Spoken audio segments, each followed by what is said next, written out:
Vision. So I want you, first of all, to reach right there, somebody close to you. I want you just to fist bump them and say vision. God. All right, look, I don't want you to hurt anybody, but I want you to bump it and give it a little gusto, okay? Bam, vision. There you go. I mean, that's a little bit better. I wasn't really sure. So let's go ahead and get the stuff, the plain stuff out of the way, the definition of vision, okay? So a middle image of what the future could be like, right? It's also just what we tend to think of as sight. Everybody knows that.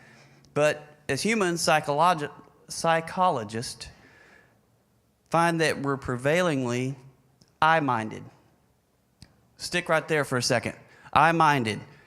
So these things have a lot to do with what goes on in other parts of our day, about our daily life. Vision is a big player. Do we have other things? Yes. Can we hear, touch, smell? Yes. All these other things, we can do that. But vision's a big player. And let me tell you why it's a big player. One of the things that happens is by nature when we dream, our dreams are predominantly vision. So much so that oftentimes our dreams are described as trains of images. That hit me the other day and I thought about it and was like, whoa, trains of images. The way it means so much to me is that a number of years ago, whenever I was in a softball tournament, game was on the line, it's the big play, there's 2 outs, it's the last one. If we get this out, we win the tournament, we go home champions of some little park that's outside of some little town that really didn't matter. But we were going to be the champions, and so it was important. So I went after this ball to go for the last out, and I dove with all of my might. And the ball hopped right over the top of my glove into my face. I told the doctor later on, it's the strangest thing. It hurt so bad and then stopped. He goes, adrenaline. I said, yeah, but I could see every part of it, almost like it was a movie, stopping, click, click, click, click. I could see the images playing back, especially whenever I tried to sleep. Whoa, man, I thought that was happening all over again. But that, to me, is similar to what our dreams are like. It's these little trains of images that are happening. So tonight I want to talk about basically the image, the dream of our future. Maybe let's look at it as a vision that's inspired by God. Whenever I say vision, I mean, I see it in my spirit. I can imagine it. And I think that's important because sometimes we don't want to think about imagination being in that part of our life. But if we're truthful, we know that imagination plays a huge part in whenever we're dreaming and we're getting these things. Proverbs 29:18 in the New American Standard says, where there is no vision, the people are unrestrained, but happy is he who keeps the law. Well, this is kind of interesting right there, what I was reading. Vision, I want to say something real quick, a little side note. Vision gives people discipline because when you have vision, you restrain your options to capture the goal. Our friend Chris Valentin wrote that. So stop on that for just a second. Let's rewind and let's say it again. Visions give people vision because when you have vision, you restrain your options to capture the goal. Think about it. Is it true? Yes, I can tell you it's true. Whenever I have a vision for something, I'm willing to push things aside because I have something in my mind, and I'm anticipating it, I'm expecting it, so to move towards it, I'm willing to let things go. I'm willing to say, nope, I don't want to be distracted. I got something going on, and I'm moving this direction. All right? So, and also I just want to say that unrestrained in this can be kind of a strange thing in that Proverbs verse. Unrestrained basically means it's not that you're just set free or something like that. It's more like if I don't have a purpose, if I don't have a vision, I'm probably just going to be wanting to have fun. I'm probably going to just be hanging out. So that's more of what the unrestrained in that verse was saying. So I'm going to give you a little background here. Way back when in 2010, oh, come on, y'all help me. I've worked hard on that. Say it with me. Way back when in 2010, it was a long, long time ago. Margie and I were sitting at our table one day, and we saw an ad in the paper. I saw it. I think I saw it first. I'll get corrected if I'm wrong. Okay, I can have it. She said I own it. So I saw this ad in the paper.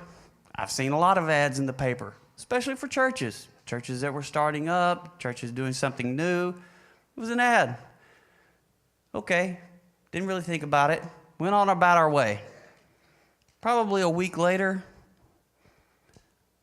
I see this same ad again. And I kind of pause. What is it about this? What is it about this ad?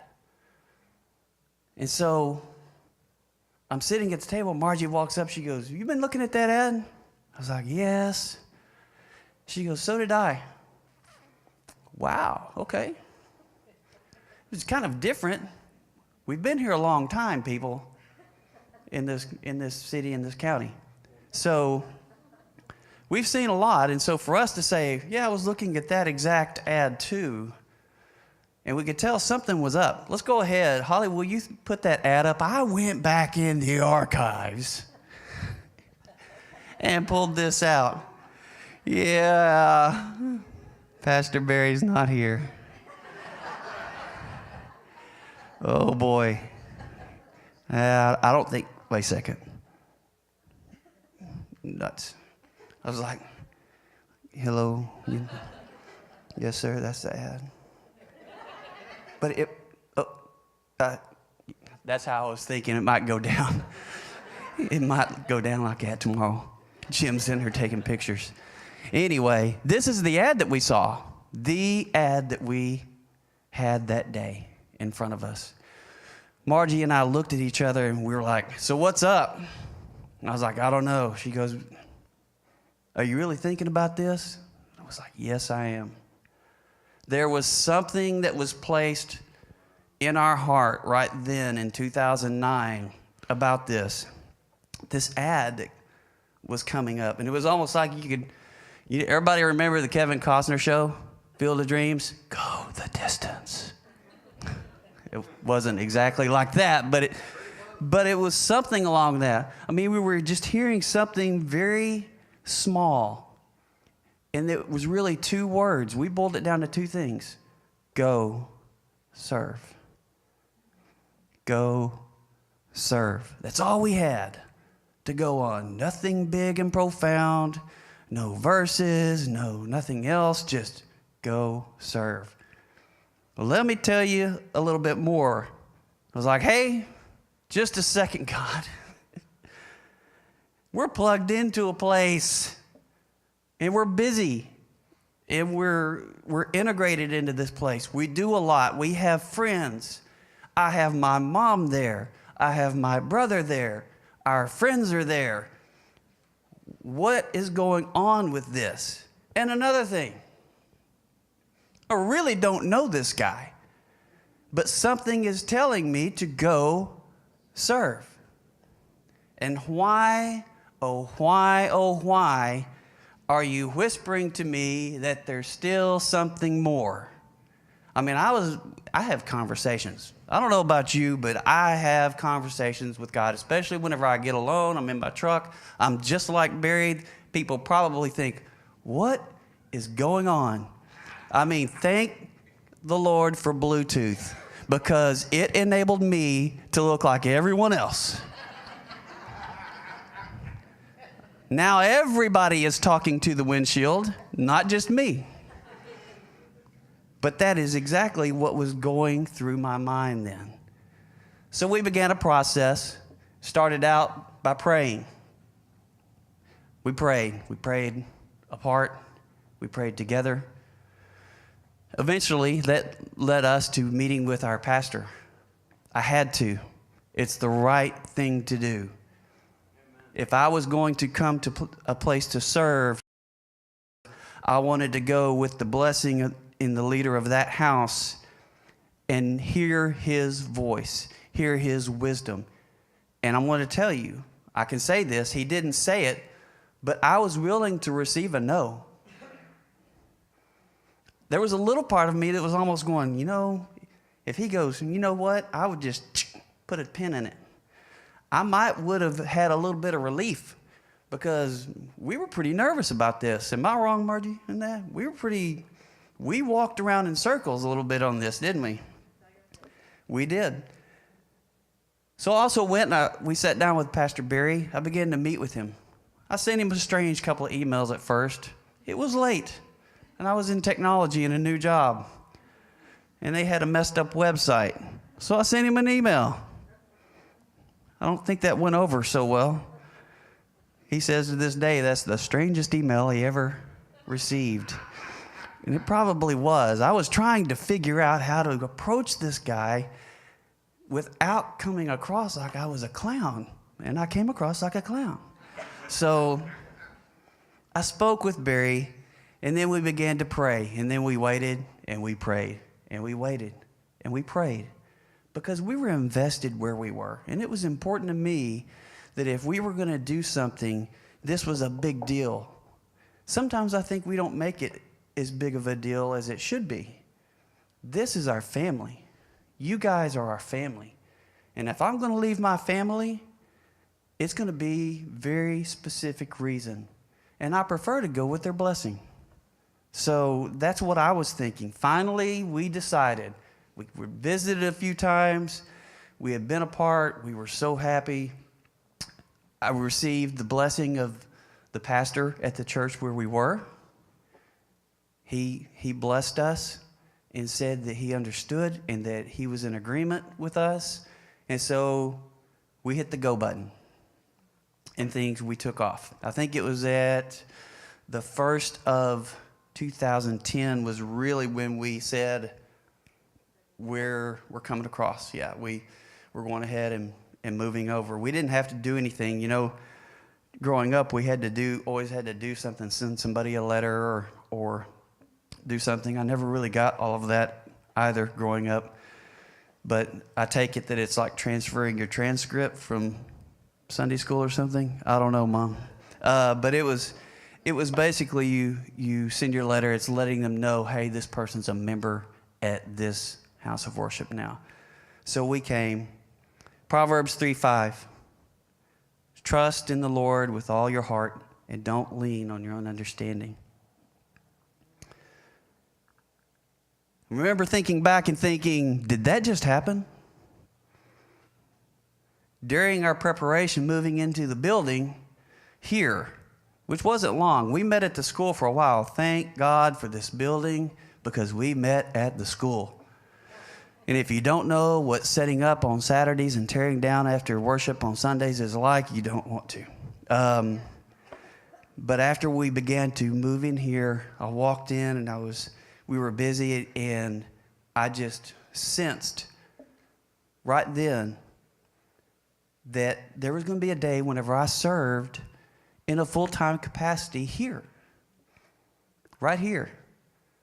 And you know how things just begin to kind of rumble. I mean, you get this sensation, then the questions start to come. I'm a logistical type person. Jacob and I we're fairly analytical. We come from a technology background, and so we tend to, like to just put things in a spreadsheet and, everything's rowed and columned and know where everything's at.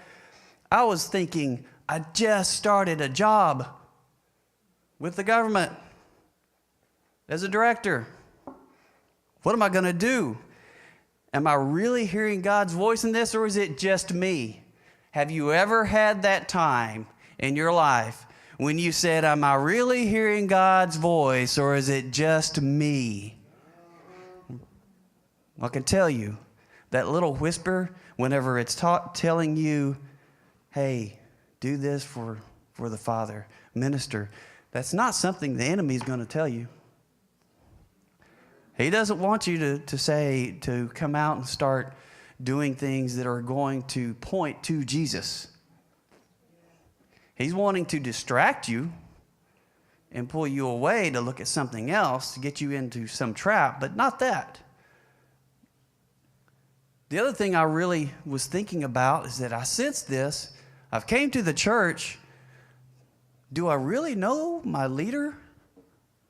I mean, it's a couple of months, but that we've been hanging out, but do I really know my leader? I'm putting a lot of emphasis on that tonight because it's important. Knowing each other is important. I'm going to tie this back to life groups somehow, guys. I'm going to find a way. I don't know, but it'll probably happen. Would I be the right addition to a team here? You always ask yourself those questions. What about the financial impact? I had just started a job making money. Margie and I had just come out of a deep, deep hole. We had just started to peek our nose out of the top of that and go, oh my gosh, thank you. And we were so thankful. And to get that, and for me to walk in and go, hey, just so you know, Margie, I'm really hearing this, and the look like, you ever get the tap yet? Not Jacob. Jacob, you haven't been married long enough yet. You ever get the tap? Any of you guys ever get the tap? I know you have. So, as we prayed and we prayed, we knew that we were to serve faithfully and that God would indicate to us what he wanted us to do next and when to do it. Well, that's it. Really? So serve we did. We served. We just began serving. And we kept telling ourselves, whenever God wants us to do this, he is going to prepare the place and the time. What you usually aren't prepared for are all the little things that are along the way. It's kind of like whenever you're a kid growing up in the country and your mom says, go to the mailbox, put your shoes on. You go, what's the easiest thing to do? Forget the shoes. Forget the shoes. And you start walking. It's easy enough. I can see it. It's right there. It's only 100 yards away or less, depending on where you live in the country. But as I walk, I start finding out, whoa, there's stickers in the road that I couldn't see then. There's these little rocks that point up in the road. And by the way, the neighbor's dog just happened to be wandering down the road, and now I have to haul it back to the house. All of these things happened at the Solomon house, all right? Sometimes it may have been your brother chasing you up the road in the car, Mom. I'm not saying that it was Todd. I just wanted you to wonder about it.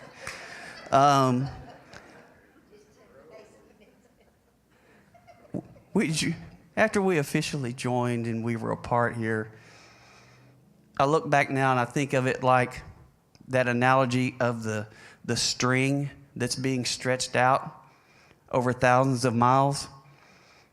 And as a human, we see this one little piece of tape that's wrapped around the string. And we point to that little piece of tape and we look at it. And that's all we think about because we're right here. But then when we back up, we begin to see the string a little bit more, maybe a little bit, like God sees it. He sees this big, long picture of time never ending. that he can see the front and the back and the middle and the top and the bottom and everything about it. And he's already seen it. It took me a while to get to a place where I could go, all right, God, whatever you want, whenever you want. In Habakkuk, Margie and I were talking about this verse. It's kind of a weird time because this is actually talking about the fall of Babylon. But I think it rings true for what we're talking about. In Habakkuk 2:3, for the vision is yet for the appointed time. It hastens towards the goal, and it will not fail. Though it tarries, wait for it. For it will certainly come. It will not delay. I'm going to tell you a little bit about our formative years. So we're in the church and we're moving forward, right? Everybody say right? Do I need to do another fist bump? Okay. There were moments along this way that I thought to myself, maybe I just ate some bad pizza that day, that I had that, in my head. Because as you grow in relationships, there's going to be things. There's stuff. And we've definitely had stuff along the way that as we've grown, whether it's in our own family, whether it's in our expanded family, as a blended family, we've had stuff. Everybody does. And we certainly had it. We were no different. There were times that I would see the church surging with growth for a while. And I would think, whoa, what's next? Excitement would build in me and it would grow. But it still wasn't time. I even kind of knew it. You know how you know, but you don't know? But you still know. Yeah, it wasn't time yet. I was growing where I was working at the county. I was learning things. I was learning how to work in the systems there. I was creating relationships and fostering relationships there. God was moving there. We were starting things there, and he was doing stuff at Hood County and still is. Still working there. And so it made me go back and forth. I mean, you look at this and you wonder about it. When God calls you to your destiny, the way is rarely straight because God is more concerned about molding you than he is about you capturing your vision. Well, that's from Chris Valentin too. He's got good stuff. Let me read that again to you. When God calls you to your destiny, the way is rarely straight because God is more concerned about molding you than he is about capturing your vision. God's more concerned about molding me, Jackie Solomon, as a believer, as a man of God, than he is about me going to work somewhere or not going to work somewhere.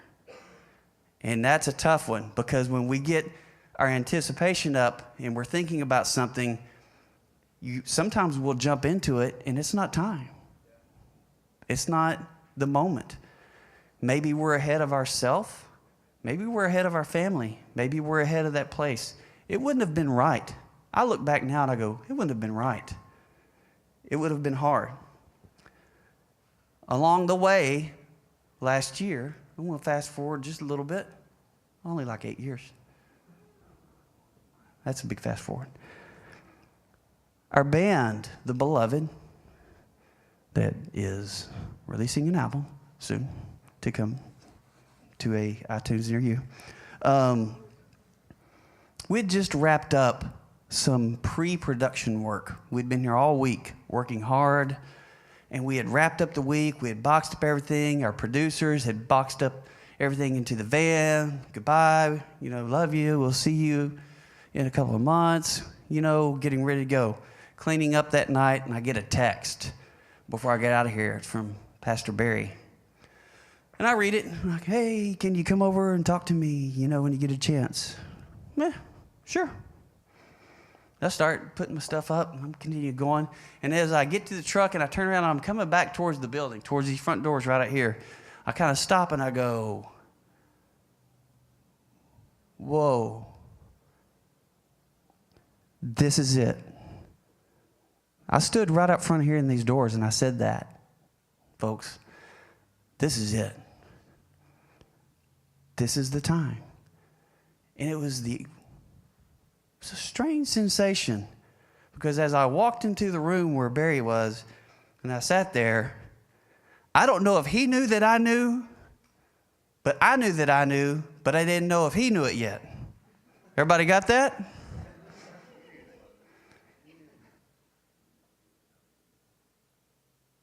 I listened to Barry that night, and as we talked and he told me about what was going on, occasionally my mind would flash back to this text message, and I was just amazed how God would drop something like that.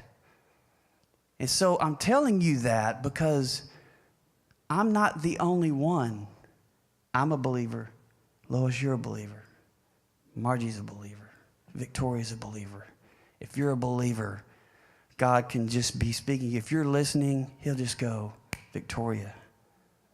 And all of a sudden I knew, I didn't just know, I knew one of those, that what was about to happen. And I was amazed. Let me read to you from Romans real quick. 12:9 in the Amplified says, love is to be sincere and active, the real thing, without guile or hypocrisy. Hate what is evil, detest all ungodliness, do not tolerate wickedness, hold on tightly to what is good, be devoted to one another, authentic brotherly affection as members of one family, give preference to one another in honor, never lagging behind in diligence, aglow in the Spirit, enthusiastically serving the Lord, constantly rejoicing in the hope because of our confidence in Christ, steadfast and patient in distress, devoted to prayer, continually seeking wisdom, guidance, and strength, contributing to the needs of the people, pursuing the practice of hospitality. Amen.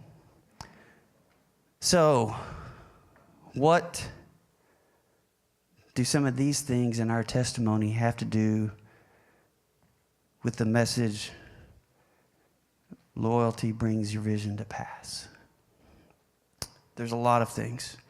Often we filter things in our life. To me, I'm going to tell you this. For me, I filter things in my life, both past and present, from tools that I have in my hands today. Would you let that sink in for a second? How many of you would do the same things you did whenever you were a teenager today at a little bit older? I'm not asking the teenagers. Y'all pause for a second. But adults, there was to be some things I would change, most definitely. Mom's down here laughing. You should see my mom's face. Yeah, I know, Mom. In some ways, the now me is a lot different than the 2010 me. The message on vision also touches on relationship. Our visions and our vision also bumps up against relationship. We've been talking about relationship and vision lately. I think that it's no accident that those two have been spoken in the same time. As I began writing and thinking about and praying about tonight, the things that were coming up in my heart were vision, and then I kept getting this relationship thing. And one of the things that stood out was that my vision took time for it to work right. Relationships take time. Would you agree? Yes. I was growing and being prepared for this work while I was still at Hood County. My relationship with our pastor, it too was growing and being prepared for a special day. There was no way to do, I've thought about it. If by some way I would have stuck my foot in the door sideways because it just happened to be open and I wanted to push my way in, how wrong that would have been. Maybe not, maybe it wouldn't have even been wrong for me, but what about people around me? My desire is that as we work together here, that we are a blessing not only to the church as a whole, but also leadership together. Because if leadership is healthy, it tends to be helping out the church to also be healthy. It's important. Whenever I first thought about being at the church and coming, I thought for a second and I said, well, I've known Barry for a long time now. Well, things are different whenever you're close, right?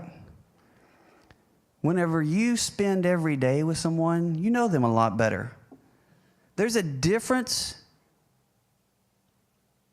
in someone knowing me and me truly being known. I know that that's kind of just one of those play on words, but there's a difference in you knowing me and truly being known. I want to tell you a little bit about some of those. To know someone, number one, there's an investment. It takes an investment. In other words, I'm staying. I'm not going anywhere. I'm not going to give up. I'm invested. Number two is in a healthy relationship, that investment builds trust. That is one of the things that comes along with that. It's in a healthy relationship. You're going to have trust. It's going to come. Truly knowing someone will help you both grow. And here's how. We really grow a lot. This is a tough one for me. I want to tell you right now. We really grow a lot when someone is asking us hard questions. I'm going to tell you, this is one, being a little transparent, that it's one that I have to consistently work on. Whenever I sit down and things are tough and it's just a tough conversation, that's fine. But when tough questions start getting answered, I remember my father, who was a military person, whenever he asked us questions, they were pretty raw. He didn't really say, well, Jackie, son, here, have a cookie. I want to ask you a question. Did you feed the chickens tonight? It was very direct. Sometimes it would sting a little bit, some of the questions. And so healthy relationships, sometimes you will have these things, but those things are going to help you to grow. It doesn't mean they're mean-spirited. It doesn't mean that you're ugly to people. It just means that we are at a point where I can sit down with Pastor Jacob and he can ask me a question, sometimes fairly direct. And sometimes I'll go, whoa. And I'll have to just think on that for a little bit and then come back. But the one thing is we change the way that we do it. We don't take offense to that. We put that down because I trust him. And trust takes time. In the relationship, it kind of goes back. Trust helps us to recognize that the things that are good in each of us, as well as maybe some of the things that we want to work on. As a group, here at the church, your leadership's been reading some things. We've been excited about a few things that are happening with life groups. And so we like to journey on things together. And so one of the things that we're starting on is a thing called emotional intelligence. And I dove off into this.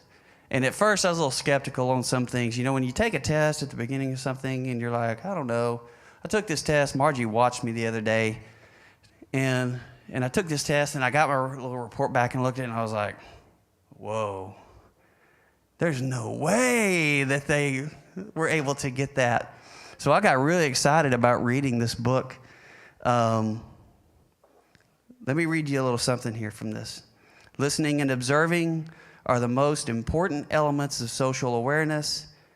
To listen well and observe what's going on around us, we have to stop doing many things we like to do. We have to stop talking. We have to stop the monologue that's running through our minds. We have to stop anticipating the point the other person is about to make and stop thinking ahead to what we're going to say next. It takes practice to really watch people as you interact with them and get a second sense of what they are thinking and feeling. Oh, my goodness. Have you ever felt like something's just speaking directly to you? I want to tell you, out of that little group right there, I figured out quick that I was like, okay, I'm going to have to check a little, highlight this and put a check mark and a star right there because I'm going to have to see what this book says about that later on. Because that is some of the things. I can tell you that there's times that I've had a conversation before with someone, either on the phone or something, and I have a monologue going on in my head. Just playing. And it's going, yep, okay, well, if they get to the end of this, I need to ask them this other question. I've already gotten to that. Totally disregarding their value and what they need to hear, what they need to know. So this is one of the things that I'm seeing helping us to become better and more aware and to move forward with our relationships, because relationships are built on trust. And if we want to see our vision come to pass, we got to have trust in there. When Barry asked me to come here, he had to trust me and I had to trust him. There had to be trust there. It doesn't mean that it's at its pinnacle. It means we're still going, right? Things like this help us in how we see other people. And we place a high value on them.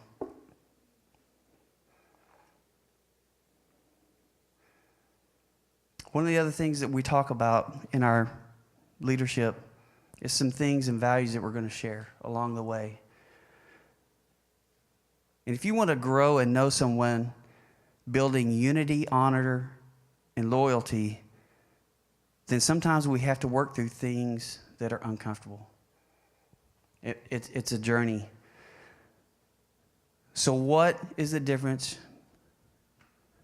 between knowing me and truly knowing me? That difference for me is relationship. For me, the vision, looking now, the vision couldn't happen without the relationship. I needed the relationship. It was key. My vision required a couple of things. Number one, it required knowing in my heart that God was speaking into my life and acknowledging his call. I heard it, but did I say, all right, I hear you. I get it. Praying, learning, working, and waiting, believing that what he inspired will come to pass. Building ongoing relationships with my pastor and others that brought about honor. Honoring God together, each other, my pastor, loyalty to God and his plan, to the vision of the house and to the leadership. Unity, walking together in unity, learning how to traverse difficult seasons and new challenges in unity. If I don't have a vision, then every obstacle is a problem. But with a vision, every obstacle is a challenge and a growing opportunity. That comes from Chris Valentin again. So let me say that. If I don't have a vision, then every obstacle is a problem. But with the vision, every obstacle is a challenge to me now, and it's a growing opportunity for me. And that is what I was taking away at the end of this. Vision is so important, but now I see the importance of relationship on it. That's one of the things that I'm so excited that I get to work with the life groups. And I'm so excited because this has been walked out for me now. And I'm really pumped about what's going to happen as we spend time together and we minister to each other in such a simple way. Pastor Jacob was telling you earlier, we get to be creative and use our imaginations, and we get to pray together, get into the Word together, and we get to do stuff. Whatever it is. If it's reading a book together, great. Maybe it's a Bible study. Cool. Maybe it's going down and jumping in the lake whenever it's 10 degrees. I don't know about that one, but if you're into it, that's cool. You know, if you're keeping that in there, because as we spend time together, we're going to address things in each other's life. We're going to help people whenever they need help. Maybe they're going through a difficult time. Who are they going to call first? They're going to call the people in their group, because these are the people that are invested in them and that they are invested with. And that is the strength. It's the reason for it being a certain way. And I hope that tonight, if you take something away from this, that it is vision and relationship. Vision and relationship. If you want to see those come to pass, got to have the other one in there. Amen.